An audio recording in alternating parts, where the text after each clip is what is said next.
Hello students. तो आज हम डिस्कशन करेंगे एनटीए केमिस्ट्री नीट टेस्ट 67 के ऊपर। राइट, मैं इसके सॉल्यूशंस भी दूंगा और साथ में कुछ ट्रिक्स भी बताऊंगा। हम स्टार्ट करें उससे पहले एक कॉमन क्वेश्चन जो काफी स्टूडेंट्स ने मुझसे पूछा कि जब हम ये क्वेश्चन पेपर अटेम्प्ट करते हैं तो हमें एक तो थोड़ा सा हार्ड लगता है और दूसरा काफी क्वेश्चन इररेलेवेंट भी लगते हैं। तो आपको बिल्कुल ठीक लगता है। जितने क्वेश्चन पेपर्स मैंने देखे, मैंने भी यही चीज देखी इनमें कि एक तो पेपर बैलेंस्ड नहीं है। राइट, कभी ऑर्गेनिक से क्वेश्चन ज्यादा होते हैं, कभी इनऑर्गेनिक से ज्यादा होते हैं, कभी फिजिकल से ज्यादा होता है। ऐसा बैलेंस्ड नहीं होता, जबकि जो नीट आप मेन देंगे उसमें काफी बैलेंस्ड होता है पेपर। राइट, तो अगर आप इन टेस्ट पेपर को अटेम्प्ट करते हैं और आपको थोड़ा सा हार्ड भी लगता है, मार्क्स कम आते हैं, तो आप डीमोटिवेट ना हो। आप सिर्फ इन पेपर्स को एज अ टेस्ट पेपर लीजिए, as a practice test paper लीजिए। राइट, और कोशिश कीजिए कि जो चीज आपको नहीं आती उसके आंसर्स आप ढूंढें और अपने कंटेंट को रिच करें। जरूरी नहीं है कि आप पूरे हफ्ते या सातों दिन आप ये टेस्ट पेपर दें। कोई भी डेज आप फिक्स कर लीजिए और उस दिन आप ये टेस्ट पेपर अटेम्प्ट कीजिए। जितना होता है बहुत अच्छी बात है। जो नहीं आता उनको आप सॉल्व कीजिए, उनके आंसर्स ढूंढिए और अपने कंटेंट में उनको ऐड कर लीजिए। आप ये काम कर सकते हैं। राइट गाइस, तो डिमोटिवेट होने की कोई जरूरत नहीं है। बस आप इन टेस्ट पेपर को प्रैक्टिस टेस्ट पेपर की जैसे अटेम्प्ट करते रहें रेगुलरली। ओके, और लास्ट में आज के पेपर से रिलेटेड मैंने आपको बताया कि कितने क्वेश्चन एनसीईआरटी से हैं, कितने वहां से नहीं है। कुछ एक्स्ट्रा कंटेंट भी आपको तैयार करना पड़ता है। पेपर का लेवल क्या है वो सारी चीज आपको लास्ट में मिल जाएगी। ओके गाइस, तो हम स्टार्ट करते हैं क्वेश्चन नंबर फर्स्ट से। So question first, identify the type of polymer. यहाँ पे यदि देखा जाए तो जो पॉलीमर है उसमें देखिए ये सारी यूनिट्स एक जैसी नजर आ रही हैं। जब सारी यूनिट्स एक जैसी होती है तो उन्हें होमोपॉलीमर कहते हैं, और जब डिफरेंट टाइप की यूनिट्स आपस में जुड़ती है तो उसे कोपॉलीमर कहा जाता है। तो इस हिसाब से हमारा जो ऑप्शन है वो फर्स्ट बिल्कुल ठीक है। पहला होमोपॉलीमर और दूसरा copolymer. Natural, synthetic, linear, branch, fibre, elastomer के लिए हमारे पास एक पर्टिकुलर एग्जांपल होना चाहिए तो हम जवाब दे सकते हैं। बाकी पैटर्न को देखकर हम बता सकते हैं कि होमोपॉलीमर है कि कोपॉलीमर है। राइट, तो डिफरेंट यूनिट जब आपस में जुड़ती है तो वो कोपॉलीमर कहलाता है। राइट, और जब एक जैसी यूनिट्स आपस में जुड़ती है तो वो होमोपॉलीमर। राइट,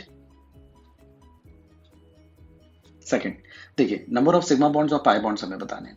फाइन, तो देखिए सबसे पहले तो पाई काउंट कर लेते हैं। 1 2 3 4 5 पाई। तो हमारे जो ऑप्शन है वो सी और डी में से कोई एक हो सकता है, क्योंकि दोनों में 5 पाई बॉन्ड्स हैं। अब बात करते हैं सिग्मा, क्योंकि 1920 काफी क्लोज है तो हमें काउंट ही कर लेना ठीक है। तो हम यहाँ से अगर शुरू करें तो 1 2 3 4 5 6 7 8 9 9 10 11 12 13 14 15 16 17 18 एंड 19। तो option will be C. Right, third देखते हैं। The radius of a first Bohr orbit is x picometre, then the radius of the third orbit would be. Correct, तो इस टाइप के क्वेश्चन को करने के लिए राइट हम सबसे पहले रेडियस को निकालने का फॉर्मूला लिख लेते हैं। राइट, वो फॉर्मूला होता है Rn 0.529 angstrom m square by z। Right, now अब हमसे पूछा है कि फर्स्ट की तो हमें रेडियस दे दी है और ये पूछा है कि थर्ड की क्या होगी। बोर्स ऑर्बिट मतलब कि हाइड्रोजन के लिए मान लें, और Nb1 और Zb1। राइट, तो जो हमें रेडियस दी है उसे x रख देते हैं। सेम फॉर्मूले में वैल्यू पुट कर देते हैं। हाइड्रोजन के लिए तो 1 का स्क्वायर हो जाएगा बाय 1। अब रिलेट कर देंगे। राइट, अब सेम चीज के लिए या सेम जो एटम है उसी के लिए हमसे थर्ड ऑर्बिट में पूछ रहे हैं। तो अब हमें यहाँ नहीं पता तो हम इसे R3 लिख देते हैं। वापस सेम फॉर्मूला लगा देते हैं। राइट, n इस बार थर्ड है तो 3 का स्क्वायर बाय z, हाइड्रोजन के लिए 1। जब हम इनको कंपेयर करते हैं तो इससे ये कैंसिल हो जाएगा। राइट, और अल्टीमेटली जो R3 आपके पास आने वाला है वो आप देख सकते हैं x इंटू 9 आ जाएगा। राइट, तो इसको अगर आप देखें करेक्ट तो ये ऑप्शन आपको मिलता है डी में। करेक्ट, 9 इंटू एक्स, तो R3 जो होगी वो आपकी 9 इंटू एक्स पिकोमीटर हो जाएगी। फोर्थ देखिए, the result of operation 2.5 1 into 1.25 should be which of the following on the basis of significant figures। देखिए जब भी मल्टीप्लिकेशन होता है राइट, तो जो भी आंसर होता है उसमें दोनों में से जिसमें minimum number of significant figures होते हैं उतने आंसर्स, जो आंसर आपने कैलकुलेट किया है उसके अंदर उतने ही minimum number of significant figures होने चाहिए। जो कि जिन दो चीजों को आपने मल्टीप्लाई किया है उनमें से जिसमें मिनिमम होते हैं उतने नंबर के होने चाहिए। यहाँ पे 2 सिग्निफिकेंट फिगर्स है, यहाँ पे 3 है, तो आपके आंसर में भी मिनिमम यानी कि 2 सिग्निफिकेंट फिगर्स होने चाहिए। यहाँ पे 4 है, यहाँ पे 3 है, यहाँ पे 4 है, यहीं पे केवल 2 है। यहाँ पे भी इसमें 3 है, इसमें 2 है, तो मिनिमम 2 है, तो आंसर में मिनिमम 2 तक होने चाहिए। तो आपका करेक्ट आंसर हो जाएगा सी। राइट, नेक्स्ट फिफ्थ में यदि हम बात करें तो हमसे कहा जा रहा है which of the following are the example of non degradable polymers. Right. देखिए DDT नॉन डिग्रेडेबल है, बहुत स्लोली मेटाबॉलिक एक्टिविटीज के थ्रू डिकम्पोज होता है, तो बहुत स्लो है, तो मतलब हम मानेंगे कि इसे नॉन डिग्रेडेबल कैटेगरी में रखेंगे। न्यूक्लियर वेस्ट पता ही है हमें कि डिग्रेड नहीं होते, प्लास्टिक में कई सारे पॉलीमर्स ऐसे हैं जो डिग्रेडेबल नहीं है, पॉलिथीन भी उनमें से एक है जो काफी टाइम तक सॉइल में पड़े रहते हैं, अर्थ में पड़े रहते हैं और पोल्यूशन के लिए रिस्पॉन्सिबल है। तो अगर ऑप्शन देखा जाए तो तीनों ही है, तो option will be C, first, second and third. Six की बात करते हैं, राइट। सिक्स क्वेश्चन की अगर हम बात करें तो for the decomposition of azo isopropene it was found that T equals to 0, the total pressure इतना mm of Hg, and after 3 minutes the total pressure was found to be 46.3 mm of Hg. Calculate the value of K for this reaction. Right. सबसे पहले तो इस question में ये hint तो होना ही चाहिए कि ये फर्स्ट ऑर्डर रिएक्शन है या सेकंड ऑर्डर रिएक्शन है। जब कुछ भी ना दिया जाए तो हम अपनी तरफ से रिएक्शन को फर्स्ट ऑर्डर रिएक्शन मान लेंगे, करेक्ट। अब फर्स्ट ऑर्डर रिएक्शन मान लिया और K पूछा है तो उसके लिए हम फॉर्मूला भी जानते हैं, K equals to 2.303 upon T log initial pressure upon final pressure. लेकिन ये लिखना कभी ना भूलें, किसका? हमेशा रिएक्टेंट का, करेक्ट ना। अब एजो आइसोप्रोपेन बात की जाए, ये क्वेश्चन तो डायरेक्टली एनसीईआरटी का ही क्वेश्चन है, बस वैल्यूज वगैरह थोड़ी सी बदल दिए, बाकी कनेक्शन पूरा एनसीईआरटी का ही है, राइट। अगर हमें यहाँ पे अब कैलकुलेशन करनी है, राइट। इक्वेशन आपको इन्होंने लिख के दे दी, तो इक्वेशन को यदि मैं देखूं तो इसको हम A मान लेते हैं, इसको B मान लेते हैं, इसको C मान लेते हैं, 1:1 के रेशियो में है सब।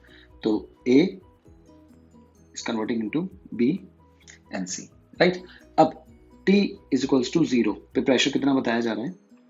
33.15, करेक्ट। स्टार्टिंग में ये तो 0 ही है, mm of Hg, बाद में x mm Hg, तो यहाँ कितना बचेगा? तो यहाँ पे 33.15 माइनस x, कब? जब 3 मिनट्स निकल जाएंगे, राइट। तो ये जो 3 मिनट्स पर जो प्रेशर आ रहा है वो C का ये है, B का ये है और A का ये है। तो जो P टोटल होगा थर्ड मिनट पर या 3 मिनट बीत जाने के बाद, जिसकी वैल्यू हमें दे रखी है 46.3 mm Hg, वो इन तीनों के पार्शियल प्रेशर्स के बराबर होगा। तो A का पार्शियल प्रेशर तो ये है, B का ये है और C का ये है, राइट। तो अगर हम इसको सॉल्व करें तो 46.3 is equals to 33.15 plus x। तो अगर हम x की वैल्यू निकालें तो 46.3 माइनस 33.15, यहाँ पे आप 0 मान लीजिए, ओके, राइट। जब आप इसे सॉल्व कर लेंगे तो 10 माइनस 5, यहाँ पे अगर हम देखें तो यहाँ 1 आ जाएगा, यहाँ 3 और 1, राइट। तो 13.15 mm Hg, या हम कह सकते हैं x की वैल्यू हमारे पास ये आ गई। अब जब आपके पास x की वैल्यू आ गई तो बस अब हमें वैल्यूज रखनी है। तो K equals to 2.303 upon T 3 minutes log initial pressure, तो वो तो 33.15 ही है, right. Final pressure of the reactant, this is your final pressure of the reactant, ये तो partial pressure of the products है, तो रिएक्टेंट का फाइनल प्रेशर तो यही होगा अपॉन 33.15 माइनस x की वैल्यू तो अब हमारे पास है ही है, 13.15 है, राइट। तो अब अगर हम लिखें तो K equals to 2.303 upon 3 log 33.15 divided by 33.15 minus 13.15, same ही हो गया, तो नीचे 20 आ गया, ओके। बस अब हमें इसको सॉल्व करना है। तो देखिए हम पहले इसको सॉल्व कर लेते हैं, फिर इसको सॉल्व कर लेते हैं भाई। 3 से इसको सॉल्व करें, राइट। तो 0.7 21 हो गया, फिर 20 6 18, फिर 23 7 21, ओके।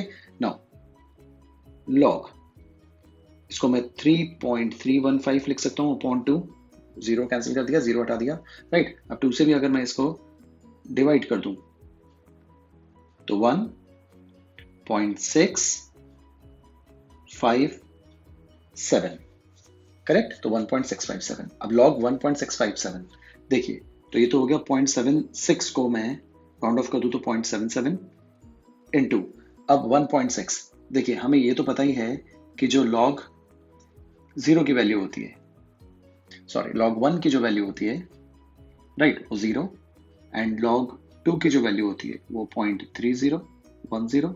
अब हमें जो वैल्यू निकालनी है वो हमें निकालनी है 1.6 की, यानी इनके कहीं बीच में, करेक्ट। तो इनके बीच की वैल्यू जो है 1.67 वो 0.3 के ही नज़दीक आएगी। तो वैसे तो हमें एक्यूरेसी से ही निकालनी चाहिए, लॉग टेबल से ही निकलेगी, राइट। लेकिन हाँ, एक आइडिया लिया जा सकता है। तो वैल्यू मैं यहाँ रख देता हूँ 0.22। अब आप 0.77 एंड 0.22 सॉल्व कर लीजिए। 14, 15, 154, 4, 9, राइट, 6, 1 और ये 0.169। तो जो ऑप्शन मिलता है वो मिलता है ए। तो हमारा आंसर हो जाएगा 0.169 मिनट इनवर्स। तो हमारा ए आंसर हो जाता है। ओके, चलिए नेक्स्ट देखते हैं। सेवेंथ में हमसे पूछा जा रहा है ऑक्सीजन स्टेट्स के बारे में, राइट। देखिए हम सबसे पहले देखते हैं 2 और 7 है। साफ नजर आ रहा है जो Mn है यहाँ पे +2 स्टेट में है, करेक्ट। तो +2 वाले मतलब ए और बी में से कोई आंसर हो सकता है। अब हम सीधा लास्ट वाला देख लेते हैं। लास्ट में Mn की ऑक्सीजन स्टेट आ रही है x1 + x - 8 = 0। पोटेशियम की जगह 1, Mn की जगह x, ऑक्सीजन -8। तो वैल्यू आ जाएगी 7। तो फर्स्ट वाला +2 और लास्ट वाला 7, फर्स्ट वाला +2 लास्ट वाला 7, तो B will be the answer. 8th, what is the effect of increasing the volume each of the following system on its equilibrium? देखिए वॉल्यूम जब भी आप बढ़ाते हैं तो रिएक्शन उस साइड में चलते हैं जहाँ ज़्यादा नंबर ऑफ मोल्स होते हैं। इस केस में अगर हम देखें तो यहाँ पर 3 मोल्स हैं, 2 इसके और 1 इसके, यहाँ पे 2 ही है, राइट। और नीचे देखें तो यहाँ पे मोल ज़्यादा है।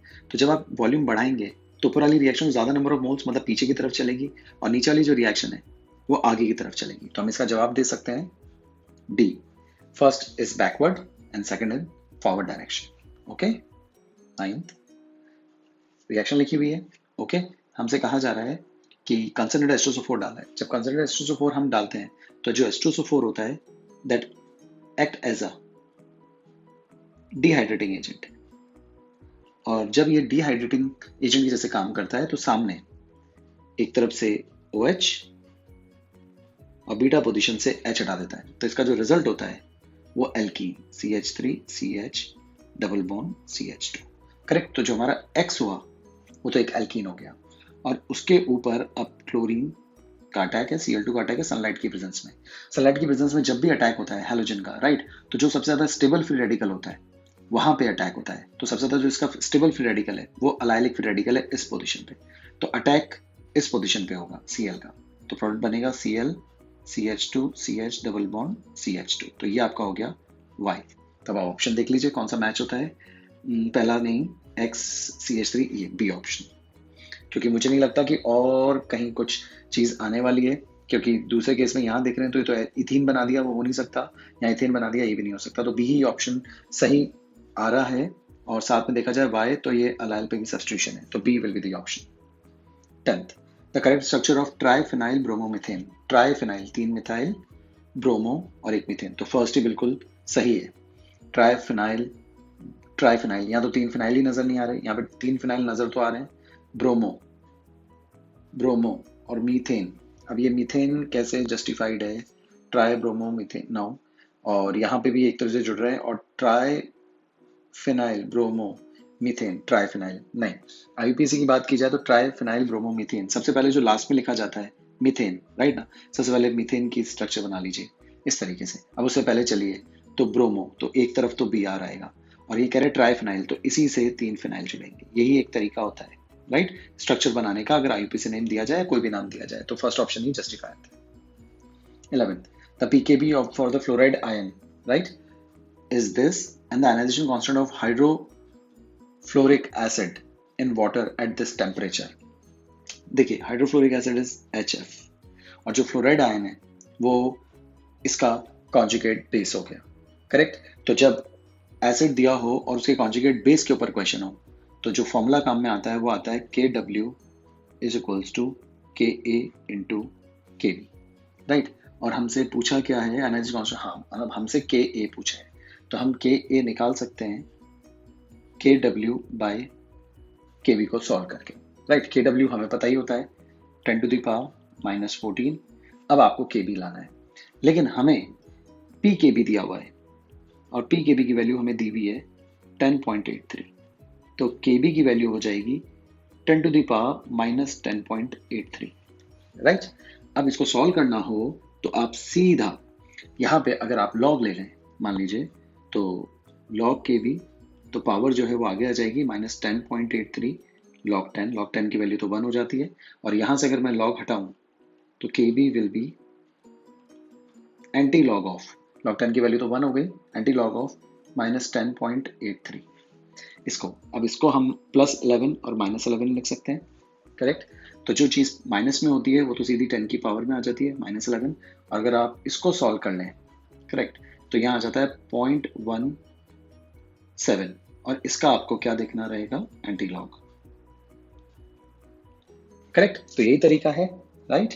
तो हम इस तरीके से जब इसको सॉल्व करेंगे एंटी लॉग, तो 10⁻⁻11 का तो ऑर्डर आ ही गया आपके पास, और 0.17। अब 0.17 का जब भी आप लॉग देखते हैं तो 1 से लेके 9 पॉइंट समथिंग के बीच में कोई वैल्यू आती है, तो मान लें कि यहाँ पे हम वैल्यू पुट कर देते हैं KB की, 10⁻⁻11 तो आएगा ही आएगा, और नीचे 1 पॉइंट समथिंग कुछ आने वाला है, करेक्ट। तो अगर हम इसको सॉल्व करें तो 10⁻⁻14 और ये ऊपर आएगा 11, करेक्ट। तो -3 हो गया, और यहाँ पे 1/1 पॉइंट समथिंग, यानी वैल्यू थोड़ी सी बड़ी आएगी, तो यहाँ 1 पॉइंट और आ जाएगा, और जब 1 पॉइंट और आ जाएगा तो जो करेक्ट आंसर होगा वो 10⁻⁻4 की रेंज में होगा, और हमें यहाँ पे 10⁻⁻4 की रेंज में केवल एक ऑप्शन मिल रहा है। इस हिसाब से हमें ये जवाब दे सकते हैं, okay. 12. Which of the following statements is true about the hydrogen bonding? Cl and N have comparable electronegativities, correct, yet there is no hydrogen bonding in HCl because size of chlorine is large. बिल्कुल correct statement है, right, क्योंकि Cl का size काफी बड़ा होता है और H का साइज काफी छोटा होता है, इसलिए इनके बीच में हाइड्रोजन बॉन्डिंग नहीं होती। तो ये स्टेटमेंट बिल्कुल सही है, हमसे ट्रू पूछा और हम इस पे श्योर हैं कि ये सही है। आगे भी पढ़ लेते हैं। Intermolecular hydrogen bonding results in decrease in melting point and boiling point, गलत। हाइड्रोजन बॉन्डिंग से तो मेल्टिंग एंड बॉइलिंग पॉइंट बढ़ते हैं। Ice has maximum density at 0 degree, no, at 4 degree होती है, राइट। तो ये भी स्टेटमेंट गलत हो गई। KCl and HCl to exist but this does not exist due to lack of hydrogen bonding, ये स्टेटमेंट गलत है, जबकि ये एग्जिस्ट नहीं करता, KHCl2 एग्जिस्ट नहीं करता, राइट, जबकि KHF2 एग्जिस्ट करता है, और ये एग्जिस्ट करता है just because of hydrogen bonding. ये कुछ इस तरीके से एग्जिस्ट करता है, HF और जो ये F माइनस होता है, और इस पर पोलैरिटी होती है पार्शियल नेगेटिव पार्शियल पॉजिटिव, और इनके बीच में इलेक्ट्रोस्टैटिक फोर्स ऑफ अट्रैक्शन होता है, काफी स्ट्रॉन्गर होता है, राइट। और इसको जब हम मिला के लिखते हैं तो हम इसको HF2 माइनस लिख सकते हैं, करेक्ट। तो HF2 माइनस जो होता है वो एग्जिस्ट करता है, राइट, और इस टाइप के इंटरेक्शन को हाइड्रोजन बॉन्डिंग भी कहते हैं, राइट। तो ये बात सही है कि ये एग्जिस्ट करता है, लेकिन यहाँ पे कह रहे हैं कि एग्जिस्ट नहीं करता, तो ये स्टेटमेंट भी रॉन्ग होगी। तो करेक्ट स्टेटमेंट यही है। 13. Which of the following expression represents the value and unit of van der Waals constant A? Okay, देखिए, हम ये तो जानते ही हैं कि जो करेक्शन फैक्टर होता है वैन डर वाल इक्वेशन में, वो करेक्शन फैक्टर होता है AN²/V², करेक्ट। अब यहाँ से अगर हम A की वैल्यू निकालें तो PV²/N², करेक्ट। अब यूनिट्स रखें तो प्रेशर की यूनिट तो ATM हो जाएगी, वॉल्यूम की लीटर स्क्वायर हो जाएगी, और जो मोल्स है नीचे वो ऊपर आकर मोल -2 हो जाएंगे। तो इस हिसाब से C ऑप्शन बिल्कुल करेक्ट है। 13. What mass of sodium chloride would be decomposed? मतलब sodium chloride will be decomposed by sulfuric acid H2SO4 to give sodium bisulfite NaHSO4, right, plus hydrogen chloride HCl. Okay, NaCl के मास को पूछा है इन्होंने, x मान लेते हैं, H2SO4 का 9.8 दिया है ग्राम्स, क्वेश्चन में करेक्शन था वो मैंने कर दिया है। NaSO3 जो है उसका जो वेट है वो 12 ग्राम्स है, और HCl का जो वेट है वो है 3.65 ग्राम्स। तो पूछ रहे हैं NaCl कितना। Law of conservation of mass के हिसाब से जितना रिएक्टेंट का मास होता है उतना प्रोडक्ट का होता है। तो आप समझ गए होंगे कि अब हम क्या करने जा रहे हैं, यानी कि इन दोनों का जो टोटल का मास है वो इन दोनों का टोटल का मास होना चाहिए, तो इनका टोटल करके इसको माइनस कर लेते हैं, तो जो रिमेनिंग मास है वो x का आ जाएगा, राइट। तो इनको अगर आप टोटल कर लें तो ये हो जाएगा 15.65 ग्राम्स, राइट, और 9.8 तो है ही है। तो जब आपको x की वैल्यू निकालनी हो तो 15.65 माइनस 9.8 ग्राम्स, ओके। जब आप इसे सॉल्व कर लेंगे तो आपको आंसर मिल जाएगा, 80 मान लेते हैं तो 5 ही आ जाएगा, right. Then 60 minus 8 and then 5, okay. तो 5.85 ग्राम्स, ये आपका आंसर हो गया C. Next 15th, arrange the following alkyl halides in order of dehydrohalogenation. देखिए, डीहाइड्रोहैलोजिनेशन का मतलब होता है जो भी हैलोजन आपके पास, हैलाइड्स आपके पास लिखे हैं, राइट, उसमें से हैलाइड तो हटेगा, हैलोजन तो हटेगा, करेक्ट। अब हैलोजन कब अच्छे से हट सकता है, जब साइज डिफरेंस बहुत ज्यादा हो, बॉन्ड बहुत वीकर हो, और जब आयोडीन इनसे जुड़ा रहता है तो बहुत इजीली बॉन्ड टूट सकता है। तो यहीं पे डीहाइड्रोहैलोजिनेशन मतलब आई का भी हटना है और एच का भी हटना है, लेकिन हैलोजन का हटना भी जरूरी है, राइट। तो सबसे इजीली आयोडीन में हटेगा क्योंकि साइज डिफरेंस सबसे ज्यादा है, राइट, इसलिए इसकी रिएक्टिविटी सबसे तेज होगी। उससे धीरे फिर आप देखें तो जो एल्किल ब्रोमाइड्स हैं उनका नंबर आ जाएगा, फिर एल्काइल क्लोराइड्स का नंबर आ जाएगा, फिर एल्काइल फ्लोराइड्स का नंबर आ जाएगा। तो सबसे तेजी से जिसमें हटेगा वही रिएक्शन सबसे तेज जाएगी, तो आयोडाइड्स वाला केस। तो IBrClF, B option. In which of the following sets the carbohydrates are reducing sugar. देखिए आप ध्यान रखिए, सारे मोनोसैकेराइड्स जो होते हैं वो सब रिड्यूसिंग होते हैं, मोनोसैकेराइड्स, राइट, रिड्यूसिंग। तो इस कैटेगरी के अंदर आपको ग्लूकोज भी मिल जाएगा, फ्रक्टोज भी मिल जाएगा, करेक्ट। अगर हम बात करें ओलिगोसैकेराइड्स की, तो ओलिगोसैकेराइड्स में से अगर रिड्यूसिंग की बात करें तो रिड्यूसिंग में आपको सुक्रोज नहीं होता, जबकि माल्टोज होगा और लैक्टोज भी होगा। और पॉलीसैकेराइड्स जो होते हैं वो कभी नहीं होते रिड्यूसिंग, राइट। अगर पॉलीसैकेराइड्स की बात की जाए तो सबके सब नॉन रिड्यूसिंग होते हैं। अब इन सब चीज़ों को सोचें और जवाब लगाएं तो वो जो किसमें रिड्यूसिंग शुगर्स का सेट है, तो माल्टोज, लैक्टोज एंड फ्रक्टोज, तो डी ऑप्शन मैच हो जाता है। पहले वाले के अंदर सुक्रोज आ गया इसलिए कैंसिल, सुक्रोज आ गया इसलिए कैंसिल, और ये पॉलीसैकेराइड्स आ गए इसलिए कैंसिल। 17 रिएक्शन लिखी हुई है, कंप्लीट करनी है, एनसीईआरटी से डायरेक्ट है। जो सेकंड क्वेश्चन है, राइट, डाइल्यूट HNO3 है, तो वहाँ एक टेबल बनी हुई होती है, उस टेबल से हम लर्न कर लेते हैं कि जब कंसंट्रेटेड होता है तो NO होता है, लेकिन जब डाइल्यूट होता है, राइट, जब कंसंट्रेटेड होता है तो N2O बनता है, राइट, और जब डाइल्यूट होता है तो NO बनता है। ओके, तो ये रिएक्शन तो एनसीईआरटी में दी हुई है, वहां से भी हम डायरेक्ट अगर ध्यान हो तो हम सीधा यहाँ आइडिया लगा सकते हैं कि यहाँ पे जो Q होगा वो NO आएगा, और ये यहाँ कॉन्सेंट्रेटेड होता तो वो N2O हो जाता। तो NO वाला ऑप्शन Q में अगर आप देखें तो आपको केवल एक नजर आता है। ये पहला तरीका तो ये हुआ। आयोडीन HNO3 है, करेक्ट, ऑक्सीडाइज हो जाएगा और IO3 में कन्वर्ट हो जाता है माइनस, जिसमें इसकी ऑक्सीजन स्टेट +5 में होती है। तो ये ऑप्शन भी देखें तो हमें यहाँ मैच हो गया, राइट। और पहले वाले केस में भी अगर हम देखें तो मैग्नीशियम नाइट्रेट बैलेंस्ड है तो 2 H2 ही बचे, तो PH2E हो जाता है, राइट। तो इस हिसाब से बी ऑप्शन हो जाता है। बाकी पी ब्लॉक के अंदर इसकी पूरी टेबल बनी हुई है और वो आपको आनी भी चाहिए कि मेटल्स, अलग अलग मेटल्स नाइट्रिक एसिड से डाइल्यूट और कॉन्सेंट्रेटेड कंडीशन में अलग अलग प्रोडक्ट्स बनाते हैं, अलग अलग टाइप के नाइट्रोजन के ऑक्साइड्स बनते हैं। तो वो टेबल पूरी आपको याद होनी चाहिए। बाकी ये जो रिएक्शन है तो direct from NCERT. Which of the following cannot be used as the test for H2O2? ये भी पूरा एनसीईआरटी से ये डायरेक्ट क्वेश्चन, राइट। ये जो रिएक्शन है, ये रिएक्शन बिल्कुल लिखी हुई है। PbS में जब H2O2 डालते हैं तो PbSO4 में ऑक्सीडाइज हो जाता है, तो ये होता है वहां पे। It liberates iodine from Ki solution, gives blue color with star solution, correct, ये रिएक्शन भी बिल्कुल सही है। It gives blue color with K4FeCN6, ये गलत हो गई क्योंकि K4FeCN6 जो ब्लू कलर आता है वो Fe3+ के लिए आता है, करेक्ट, H2O2 से नहीं आता। तो ये स्टेटमेंट जो है वो गलत हो गई। और डीकलराइज एसिडिफाइड KNO4 सॉल्यूशन बिल्कुल सही है, वहां पे भी रिएक्शन हो जाती है। तो ये statement which of the following can not be used, हाँ तो ये स्टेटमेंट गलत हो गई, ये यूज नहीं हो सकती।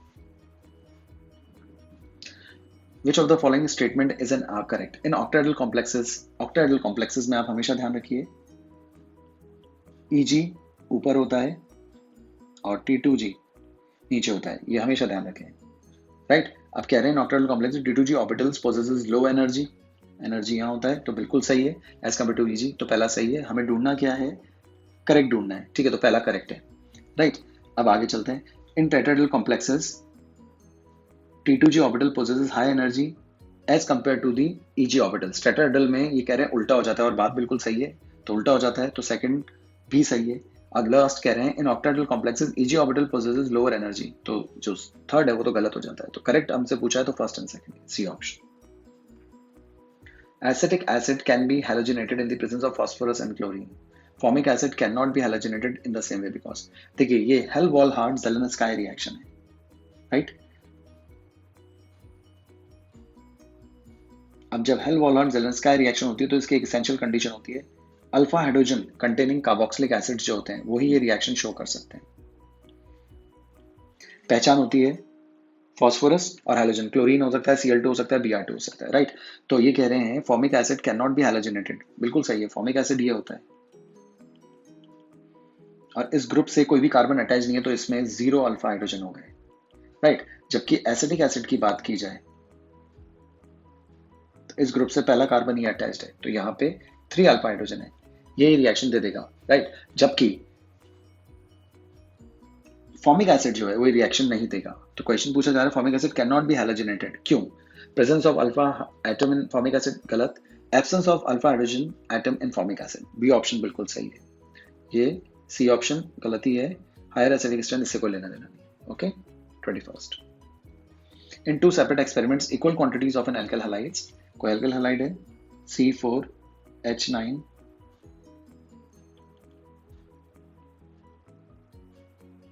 Cl were treated at the same temperature with equal volume of 0.1 molar and 0.2 molar. Concentration different है, right?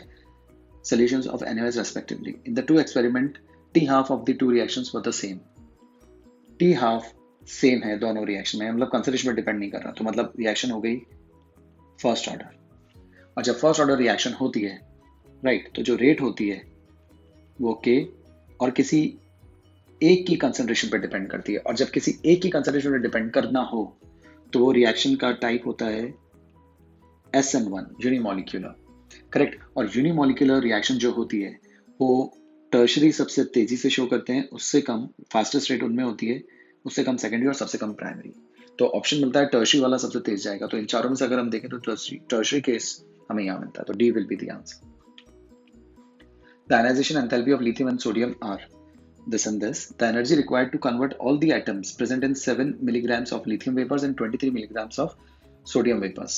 Okay, right. देखिए लिथियम के लिए आयनाइजेशन एंथैल्पी दे रखी है 520 किलोजूल्स पर मोल, राइट। ये है लिथियम पर मोल, मतलब कि Na एटम्स के लिए एनर्जी है एक मोल के लिए, राइट।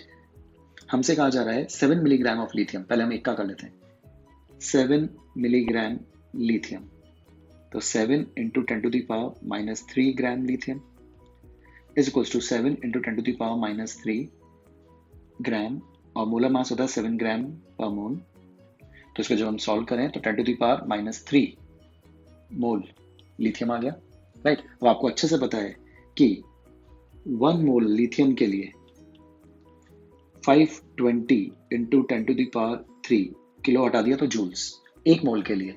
तो बताइए जरा 10 to the power minus 3 mole lithium के लिए कितना, आप एक्स रख लीजिए या कैसे भी कर लीजिए, तो जो वैल्यू आपको मिलने वाली है, राइट, वो मिलने वाली है 10 to the power minus 3 into 520 into 10 to the power 3, तो कैंसिल हो गया 520 जूल्स। तो 520 जूल्स देखिए पहला ऑप्शन में कहाँ आ रहा है, यहाँ आ रहा है, तो बी ऑप्शन हो जाएगा। और क्योंकि एक ही है 520 से, तो दूसरा 495 इसी वे में आप कैलकुलेट कर सकते हैं। 23 the molar heat capacity of water in equilibrium with ice at constant pressure. देखिए मोलर हीट कैपेसिटी निकलती है Q equals to Cm into N into del T, ये इसका फॉर्मूला होता है, राइट। ये मोलर हीट कैपेसिटी है Cm की टर्म में सॉल्व करें तो Q upon N into del T, correct. अभी कहना चाह रहे हैं equilibrium at constant pressure the molar heat capacity of water in equilibrium. देखिए इक्विलिब्रियम पर जो होता है वो टेम्परेचर कांस्टेंट रहता है, यानी जो चेंज आता है वो जीरो होता है, और जब चेंज जीरो होता है तो जब ये जीरो होगा तो molar heat capacity will be infinite, तो C will be the answer. The correct order of acidity of the following compounds. देखिए एसिडिटी का ऑर्डर देना है, सबसे पहले चेक कर लीजिए कि कार्बोक्सिलिक एसिड है, फिनॉल से ज्यादा एसिडिक होते हैं, तो हम इन्हीं के रिस्पेक्ट में बात करेंगे, सब कार्बोक्सिलिक ग्रुप है, करेक्ट। सबसे पहले जब भी कार्बोक्सिलिक एसिड की एसिडिटी की बात आए तो सबसे पहले आप ध्यान रखिए ऑर्थो इफेक्ट, ये बहुत इंपॉर्टेंट है। ऑर्थो इफेक्ट का मतलब होता है कार्बोक्सिलिक एसिड की ऑर्थो पोजीशन पर कोई सा भी ग्रुप प्रेजेंट हो, कोई सा भी XYZ, कोई सा भी, चाहे विड्रॉइंग, चाहे पुशिंग या डोनेटिंग, वो हमेशा इसकी एसिडिटी बढ़ाता ही बढ़ाता है। तो इस हिसाब से अगर देखा जाए तो यहाँ पे भी ऑर्थो इफेक्ट काम कर रहा है और यहाँ पे भी ऑर्थो इफेक्ट काम कर रहा है। तो फर्स्ट की एसिडिटी तो सबसे ज्यादा होगी क्योंकि दो बार है, दोनों साइड पे ऑर्थो है। सेकंड की उससे कम होगी, तो फर्स्ट की सबसे ज्यादा, सेकंड की उससे कम। अब ऑप्शन देखिए, फर्स्ट की सबसे ज्यादा, सेकंड की उससे कम। तो आंसर तो हमारा आ चुका है कि यही होगा, राइट। थर्ड और फोर्थ भी मैं आपको जस्टिफाई कर देता हूँ। अब दोनों OH है, मेटा पोजिशन पर इफेक्टिवली लोन पेयर जो है वो डोनेट नहीं हो पाएंगे और यहाँ पे रिंग पे डेंसिटी नहीं बढ़ाएंगे। हम सीधा कह सकते हैं कि इफेक्टिवली प्लस आर काम नहीं करेगा, सिर्फ ऑक्सीजन का माइनस आई इफेक्ट काम करेगा। और यहाँ से अगर बात की जाए तो यहाँ प्लस आर भी काम करता है और माइनस आई भी काम करता है। तो प्लस आर जितना होता है, डोनेटिंग इफेक्ट जितने ज्यादा होता है, एसिडिटी उतनी कम होती है, करेक्ट। तो माइनस आई तो दोनों में ही है, लेकिन यहाँ प्लस आर काम नहीं कर रहा मेटा पोजिशन की वजह से। इसीलिए हम ये कहते हैं कि प्लस आर यहाँ इफेक्टिवली काम कर रहा है, इसके लिए यहाँ एसिडिटी सबसे कम हो जाती है। जहाँ इफेक्टिवली प्लस आर काम करता है और जहाँ इफेक्टिवली माइनस आई काम करता है वहाँ पे ज्यादा होती है, और यहाँ इफेक्टिवली माइनस आई काम कर रहा है। तो थर्ड और फोर्थ में भी कंपेयर करेंगे तो थर्ड ज्यादा और फोर्थ कम। ओके, 25th, ये बिल्कुल एनसीईआरटी से डायरेक्ट रिएक्शन है। In the following sequence of reactions, oleum, oleum आप जानते ही हैं, H2S2O7, राइट। उसकी जब हम रिएक्शन कर देते हैं P से,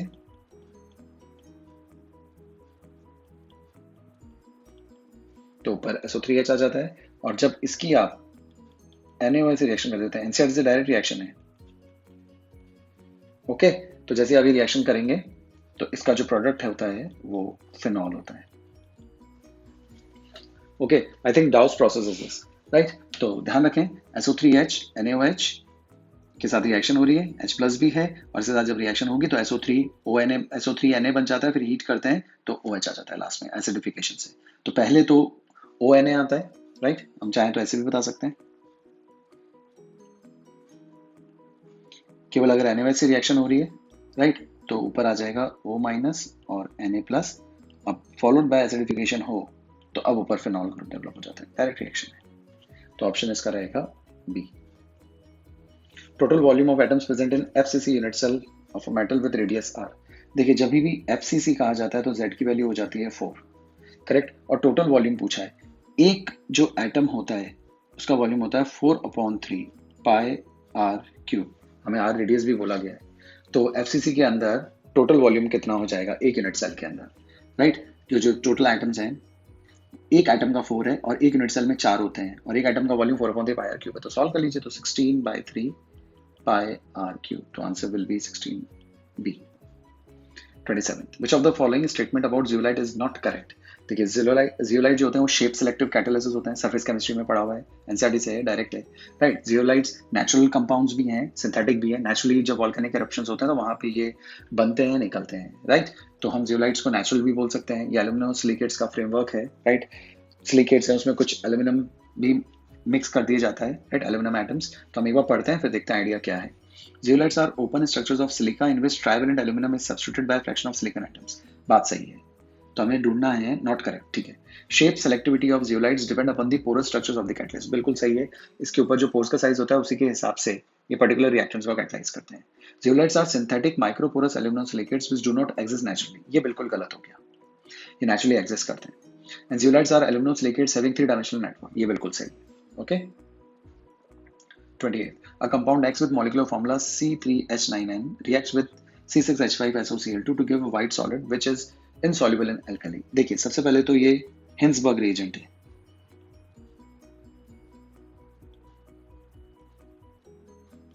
और ये आपको पता होना चाहिए कि हिंसबर्ग रिएजेंट में टर्शियरी जो अमीन्स होते हैं वो तो रिएक्शन ही नहीं करते हिंसबर्ग रिएजेंट से, जबकि कह रहे हैं white solid which is insoluble in alkali. तो टर्शियरी का ऑप्शन तो अपन हटा देते हैं, राइट। अब बात करते हैं प्राइमरी, तो एक बार इससे प्राइमरी बना लेते हैं, CH3CH2CH2NH2 प्राइमरी, और एक बार हम सेकेंडरी बना लेते हैं, CH3CH2NHCH3, और कोई ऑप्शन नहीं है। और आपको अच्छे से पता होगा कि जब इनके प्राइमरी के साथ जब हिंसबर्ग रिएजेंट के साथ रिएक्शन होती है तो व्हाइट PPT बनता है, राइट। अभी रिएक्शन लिखने की जरूरत नहीं है, हम डायरेक्ट क्वेश्चन कर पा रहे हैं, व्हाइट PPT। और इन दोनों के व्हाइट PPT में से अब डिस्टिंग्विश करना हो कि प्राइमरी कौन और सेकेंडरी कौन, तो दोनों को स्ट्रॉन्ग बेस में हम डिसॉल्व करते हैं। तो जो प्राइमरी वाला केस होता है दैट डिसॉल्व्स, राइट, ये NaOH में डिसॉल्व हो जाता है, जबकि ये डिसॉल्व नहीं होता। तो यहाँ यही कहा जा रहा है to give a solid which is insoluble in alkali, alkali में डिसॉल्व नहीं होता। तो हमारा जो आंसर होगा वो सेकेंडरी अमीन्स होंगे। अब इन सब में अगर हम देखें तो secondary amine will be C. Identify the reagent from following list which can easily distinguish between 1 butyne and 2 butyne. देखिए जो 2 ब्यूटाइन होता है उसके अंदर ट्रिपल बॉन्ड बीच में आ गए तो एसिडिक हाइड्रोजन नहीं होते, क्योंकि एसिडिक हाइड्रोजन तब होते हैं जब वो directly sp hybridise carbon atom से जुड़े। जबकि अगर हम 1 की बात करें तो यहाँ पे ये sp हाइब्रिडाइज्ड है, इसलिए ये हाइड्रोजन एसिडिक है। करेक्ट। तो जो ब्रोमीन वाटर है उसके एसिडिटी या एसिडिक हाइड्रोजन से कोई उसका लेना देना नहीं है। ब्रोमीन वाटर के लिए सिर्फ डबल या ट्रिपल बॉन्ड होना जरूरी है। राइट। तो ये दोनों ही ब्रोमीन वाटर से रिएक्शन कर सकते हैं। बेस रिएजेंट की बात करें, अल्कलाइन KMnO4 डाइल्यूट, राइट, तो वो भी डबल और ट्रिपल दोनों से रिएक्शन कर सकता है। जो अल्काइंस होते हैं वो तो बेस रिएजेंट से रिएक्शन करके डाइकीटोन्स या फिर कार्बोक्सिलिक एसिड भी बनाते हैं, तो उसमें कोई एसिडिटी या एसिडिक हाइड्रोजन का कोई लेना देना नहीं। डाइल्यूट H2SO4 और HEgSO4 ये जो रिएक्शन है ये हाइड्रेशन रिएक्शन है अल्काइंस के लिए।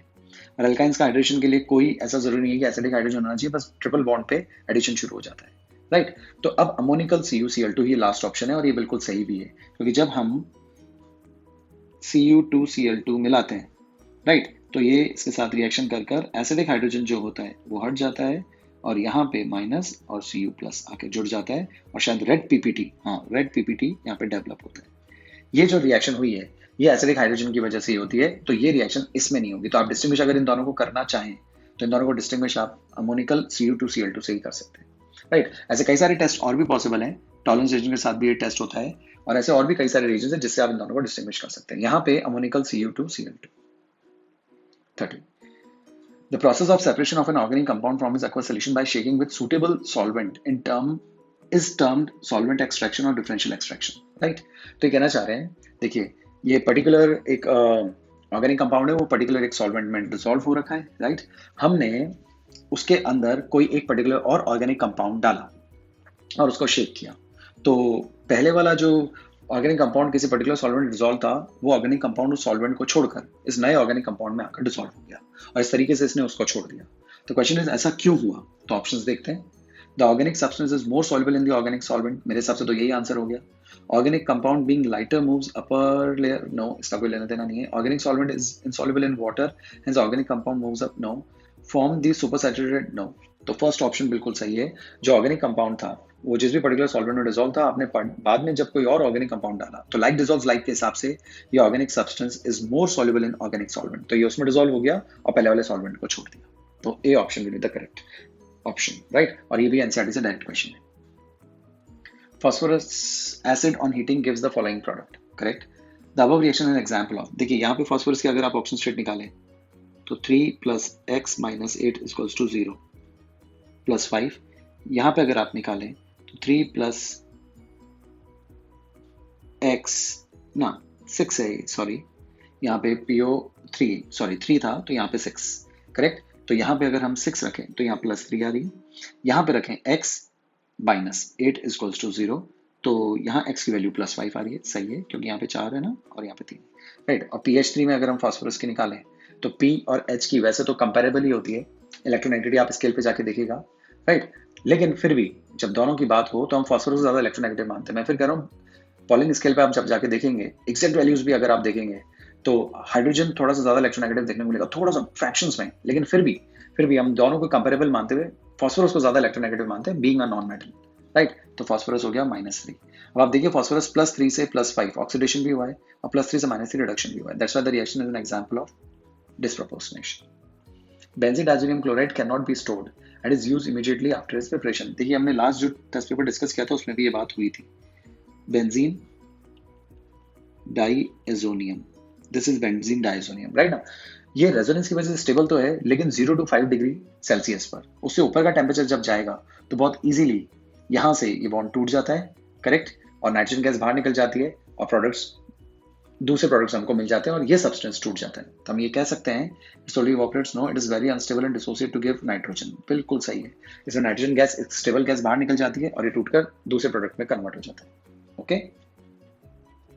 When plaster of Paris comes in contact with water, देखिए प्लास्टर ऑफ पेरिस POP जो है वो CaSO4.12H2 हेमीहाइड्रेट, राइट, ये है। और जैसे ही आप इसे पानी मिला देते हैं तो वाटर इसको एब्जॉर्ब करता है और एब्जॉर्ब करने के बाद वापस जिप्सम वाला फॉर्मूला आ जाता है CaSO4.2H2O, राइट। तो it's set into hard mass, the composition of the hard mass, वो जिप्सम ही होता है, जिप्सम का फॉर्मूला होता है CaSO4.2H2। तो C option will be the correct option. तो हम जिप्सम से इसको बनाते हैं, पर्टिकुलरली इसको एक पर्टिकुलर टेम्परेचर पे हीट करते हैं, तो जो वाटर होता है, जो वाटर क्रिस्टलाइजेशन होता है, वो इस तरीके से निकल जाता है कि अगर 4 यूनिट्स हैं तो उनमें से 3 यूनिट निकल जाती है और 1 यूनिट रह जाती है, राइट। तो ये जो फॉर्मूला आपको बनता है हेमीहाइड्रेट वाला, ये एक पर्टिकुलर टेम्परेचर मेंटेन करने पे जिप्सम से ही बनता है, लेकिन हम जैसे इसको वाटर देते हैं तो वाटर गेन करके वापस एब्जॉर्ब करके ये वापस उसी हार्ड मास में कन्वर्ट हो जाता है, जिसका फॉर्मूला जिप्सम वाले फॉर्मूला होता है, राइट। तो CaSO4.2H2, तो यही आंसर होगा। PI ऑफ ग्लाइसिन, देखिए PI आइसोइलेक्ट्रिक पॉइंट के लिए ही वर्ड है, PH ब्रैकेट में I लिखा हो तो भी आइसोइलेक्ट्रॉनिक पॉइंट ही है, IEP लिखा हो तो भी आइसोइलेक्ट्रिक पॉइंट ऑफ ग्लाइसिन नहीं है, राइट। अब आइसोइलेक्ट्रिक पॉइंट निकालने का जो फॉर्मूला होता है वो half of pKa1 plus pKa2 होता है, करेक्ट। तो यहाँ पे हमें दोनों दे रखे हैं, तो हाफ ऑफ टोटल कर लेते हैं 2.34 प्लस 9.60, राइट। तो यहाँ 4 आ गया, 9 और 11, करेक्ट, डिवाइडेड बाय 2। ओके, अब इसको आप सॉल्व कर लीजिए तो शायद करेक्ट आंसर तो 5 देखते ही आपको आ जाएगा कि यही आंसर होना चाहिए, 5.9 एंड 7, करेक्ट है बिल्कुल। तो बी ऑप्शन, ओके, ये आंसर हो गया। 35th, the solubility product of AgCl is this. हमें सॉल्बिडिटी प्रोडक्ट दे रखा है, मतलब कि हमें KSP दे रखा है, right. Precipitation of AgCl will occur by mixing which of the following solutions are mixed in equal volumes। Precipitation होना चाहिए, प्रेसिपिटेशन के लिए देखिए एक शर्त होती है, KSP से ज्यादा QSP होना चाहिए। जब KSP ज्यादा QSP होगा तो प्रेसिपिटेशन हो जाएगा,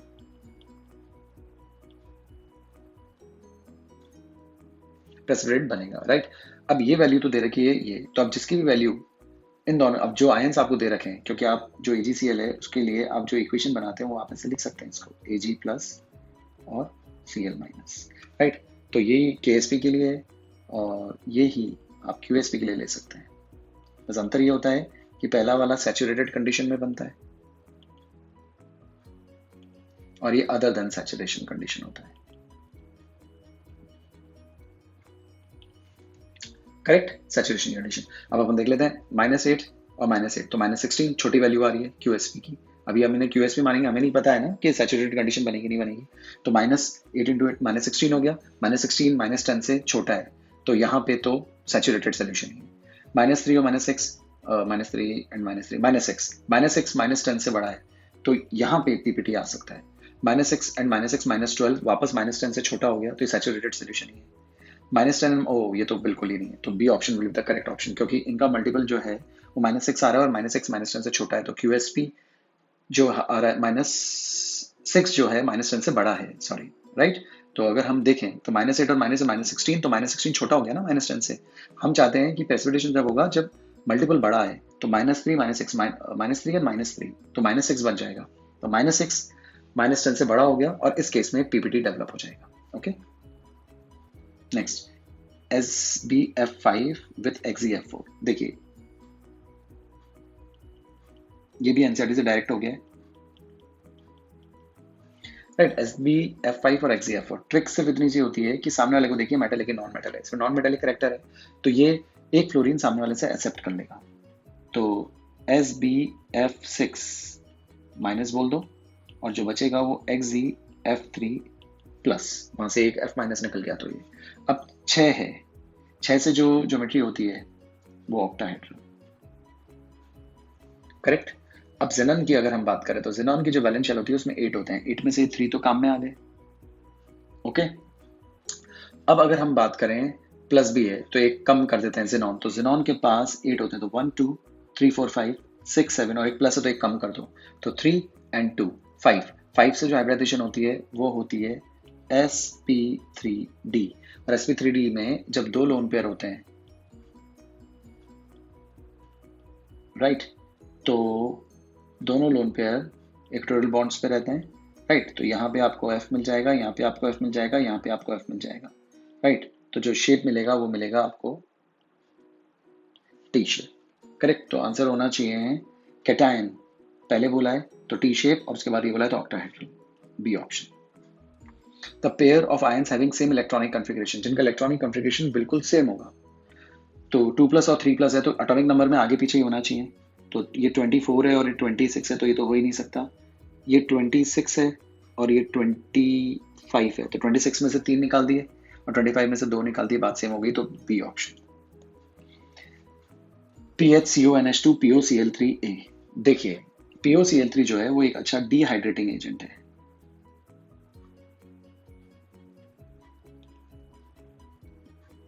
इसका काफी अच्छा मैकेनिज्म है, लेकिन यहाँ बताने से मतलब नहीं है, काफी लंबा हो जाएगा, राइट। तो इस वक्त तो सिर्फ आप ये देख लीजिए कि डिहाइड्रेशन अगर हम करें तो यहाँ से O और यहाँ से H2 आप हटा देंगे तो H2O बाहर निकल जाएगा, राइट। अब आपको जो चीज मिलेगी वो PHC और NNN, तो फिनाइल साइनाइड। तो इन चारों ऑप्शन में से देखें तो D option will be the correct answer. Okay. 39, which of the following is not correctly matched. देखिए एसिडिक ऑक्साइड, जितने भी नॉन मेटल के ऑक्साइड्स होते हैं वो एसिडिक होते हैं। फॉस्फोरस नॉन मेटल है, नाइट्रोजन नॉन मेटल है, क्लोरीन है, तो ये बात सही है। Basic oxides Na2O, CaO, MgO, metal के जो ऑक्साइड्स होते हैं वो बेसिक ऑक्साइड्स होते हैं, राइट। तो ये बात भी बिल्कुल सही है। अब बात करते हैं न्यूट्रल ऑक्साइड्स। न्यूट्रल ऑक्साइड्स केवल 3 है, CO, NO एंड N2O, जबकि ये ऑप्शन सारे गलत नजर आ रहे हैं, राइट। इसमें एक CO ही सही है, तो which of this not correctly match, तो ये करेक्टली मैच नहीं है। और एम्फोटेरिक ऑक्साइड्स तो जिंक के होते हैं, एल्यूमिनियम और टिन के होते हैं, right. Question number 40, K1K2 oxalic acid का दे रखा है, राइट, क्योंकि डाइप्रोटिक एसिड है तो दोनों कॉन्स्टेंट्स हमें दे रखे हैं, और हमसे पूछा जा रहा है what will be the hydroxide ion concentration in 0.01 m solution of sodium oxalate. Sodium oxalate का जो कि एक सॉल्ट सोल्यूशन हो गया, सॉल्ट का सोल्यूशन हो गया, एक्वा सोल्यूशन, उसी कॉन्सेंट्रेशन भी हमें दे रखी है और सीधा हमसे हाइड्रोक्साइड आयन की कॉन्सेंट्रेशन पूछी है। देखिए इनको करने के लिए तो डायरेक्ट फॉर्मूला है जो हम ध्यान रख सकते हैं, एंड दैट इज हाइड्रोक्साइड की कंसंट्रेशन जो होती है वो Kw into C by K2 होती है। ओके, Kw की वैल्यू 10⁻⁻14, कंसंट्रेशन 10⁻⁻2, और ये हो गया 6K2 6.1 इंटू 10⁻⁻5, करेक्ट। बस अब हम इसको देख लेते हैं, और रूट तो चल ही रहा है, तो यहाँ देख लीजिए, तो -5 ऊपर चला जाएगा, ये -16 हो गया, -5 तो -11, 10⁻⁻11 1/6.1। तो हम एक काम करते हैं, इसको 10 लिख देते हैं, इसको 12 कर देते हैं, करेक्ट। अब 10⁻12 का रूट अगर अपन देखें तो वो तो 10⁻6 हो गया, और यहाँ पे आप 10/6 का रूट देख सकते हैं, करेक्ट है। वैसे तो हमें आंसर का आइडिया लग गया कि -6 की रेंज में आने वाला है, तो -6 और -6 दो आंसर है, और फिर भी अपने को आइडिया लग गया कि 10/6 अगर हम लिखें तो 6 1 राइट 40, तो 1.66 का रूट इंटू 10⁻6। अब 1.66 का रूट, 2 का रूट ही 1.414 होता है, तो 1.6 का तो 1.4 से भी नीचे आंसर होगा, और अगर आप कनेक्ट करें, आप क्लोज कनेक्शन देखें तो सी ही ऑप्शन आने वाला है, और आंसर 1.28 इंटू 10⁻6 हो जाएगा। ओके।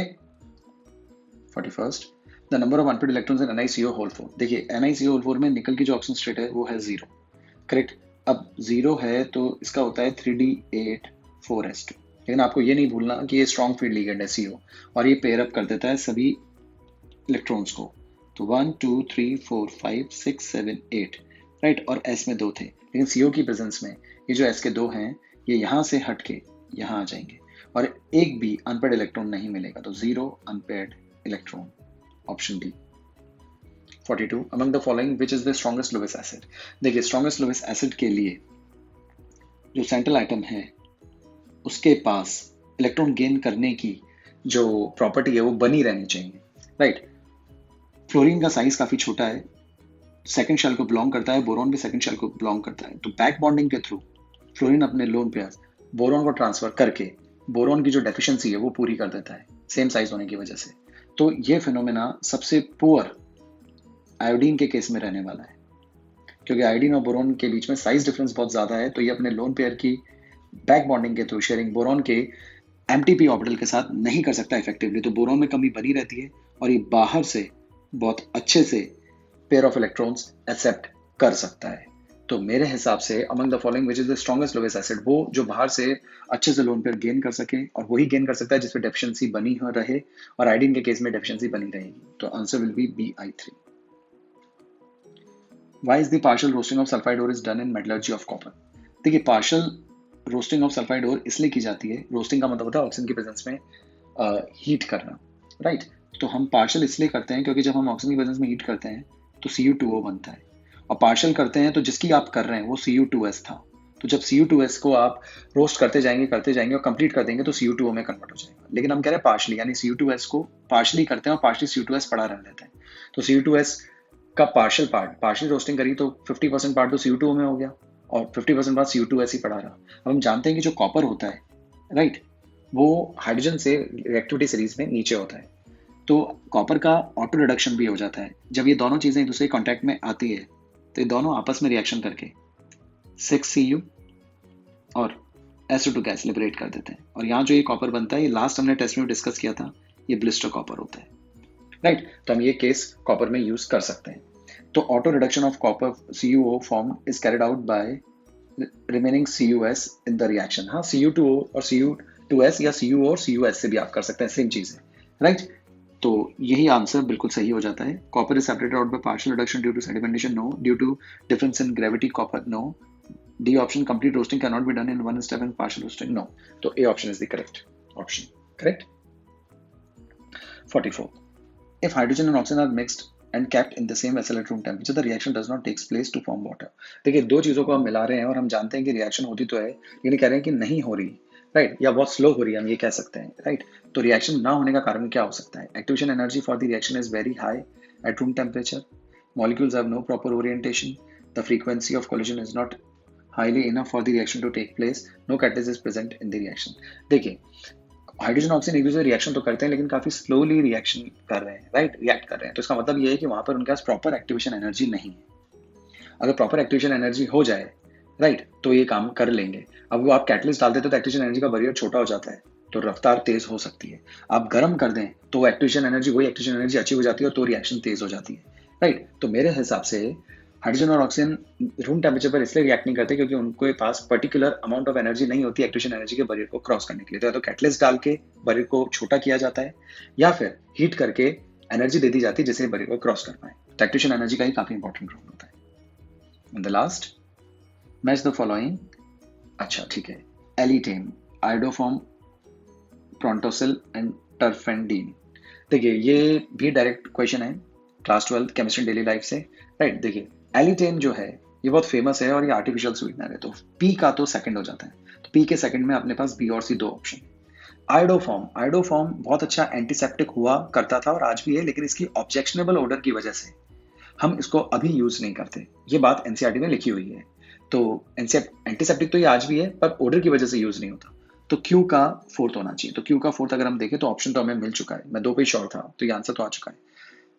प्रोंटोसिल और टर्फेंडेन जो होता है, राइट, वो एक एंटीहिस्टामिन है, ये भी डायरेक्टली लिखा हुआ है। तो जब हमारे दो ऑप्शन मैच हो गए तो जरूरी नहीं कि हमें चारों आए, हमारा काम हो चुका है। और ऐसे फर्स्ट एंटीहिस्टामिन भी मैच हो गया और प्रोंटोसिल की अगर हम बात करें तो ये आपका हो गया एंटीबैक्टीरियल एजेंट।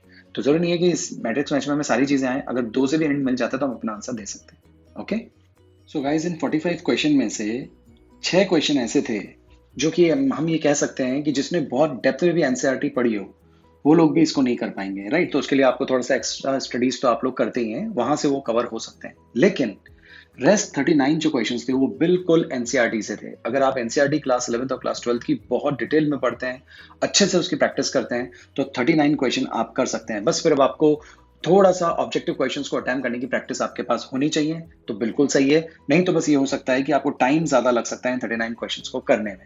तो वो चीज जब आप ऑब्जेक्टिव क्वेश्चंस की प्रैक्टिस करते हैं तो वहां से आपको मिल जाती है, राइट। हाँ, ये जो 6 क्वेश्चंस हैं ये थोड़े से एक्स्ट्रा हैं, लेकिन हाँ, जब हम एक्स्ट्रा स्टडीज करेंगे या एक्स्ट्रा कुछ हम कंटेंट पढ़ते हैं तो उसमें ये कवर हो सकते हैं। ओवरऑल जो ये पेपर था ये इजी कैटेगरी में ही रखा जाएगा और इजीली अगर आप करें इसे तो 40 to 45 मिनट्स में एक एवरेज स्टूडेंट सब क्वेश्चन अटेम्प्ट कर सकता है अगर सब कुछ पढ़ा हुआ हो तो। मैंने आपको समझाते हुए थोड़ा सा आगे बढ़ाया है, इसलिए थोड़ा सा टाइम ज्यादा लगा है। आप बिना समझाए अगर फटाफट करें क्वेश्चंस को तो 40 to 45 मिनट्स में ये पेपर हो सकता है, राइट। Thank you.